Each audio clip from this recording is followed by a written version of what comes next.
ভাই যারা সৌদি আরবে অবৈধ আছেন বা আকামা ছাড়া বারবার পুলিশের দ্বারা ধরা দেওয়ার চেষ্টা করতেছেন, তাদের জন্য আজকে একটা সতর্কমূলক ভিডিও। আপনারা যারা কাজ ভালো লাগে না বা সৌদি আরবে কাজ কাম নাই, দালালের খপ্পরে পড়ে আইছেন, এখন বাড়ি যাওয়ার চেষ্টা করতেছেন, 2-4 বছর হয়ে গেছে বা 5 বছর হয়ে গেছে বা 1-1.5 বছর হয়েছে, ভালো লাগে না সৌদি আরব, যে কোনো কারণে বাড়ি যাওয়ার চেষ্টা করতেছেন। কিন্তু ভাই আপনি যে চেষ্টাটা করতেছেন যে পুলিশের দ্বারা ধরা দেবেন, পুলিশ হয়তো ধরতেছে, সাইডে দিচ্ছে, পুলিশ কিন্তু এখন ধরেই কেউ হুট করে সফর জেলের মাধ্যমে বাড়ি পাঠাচ্ছে না। এর মাধ্যমে হচ্ছে কি, আপনার কিন্তু বড় সড়ো বিপদ হয়ে যেতে পারে।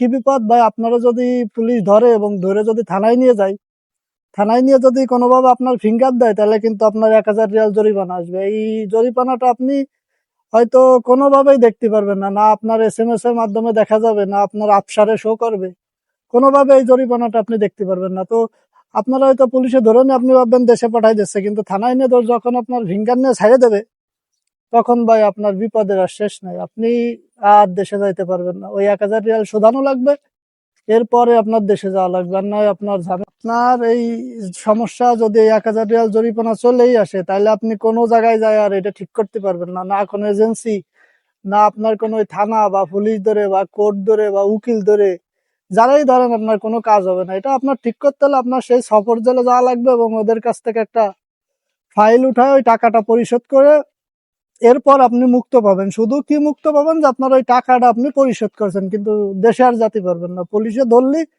আপনার এই লাভ হবে যে আপনার আরো টাকা যাবে 1,000 রিয়াল। তো সাবধান ভাই, যদি দেশে যাইতেই হয় আপনি অন্য কোনো পথ অবলম্বন করেন বা এক্সিট লাগান বা যে কোনো ভাবে কোনো এজেন্সি ধরে চেষ্টা করেন, কিন্তু আপনি বারবার যদি পুলিশের দ্বারা যান যে আমার ধরে হয়তো দেশে পাঠাই দেবেন, এখন কিন্তু ভাই দেশে তো পাঠাচ্ছে না, উল্টে আরো বিভিন্ন প্রবাসীর মরার উপর খাড়ার গা। ধরেন আপনার 1,000 রিয়াল করে জরিমানা চলে আসতেছে, আর এই জরিমানা আপনি পরিশোধ না করলে আপনার দেশে যাওয়া সম্ভব না। তো আপনি যেহেতু টাকা পয়সা নাই, এই কারণে আপনি সফর জেলের মাধ্যমে দেশে যাবেন, আর যদি এর মাধ্যমে জরিমানা হয় তাহলে তো বুঝছেনই কত বড় বিপদ।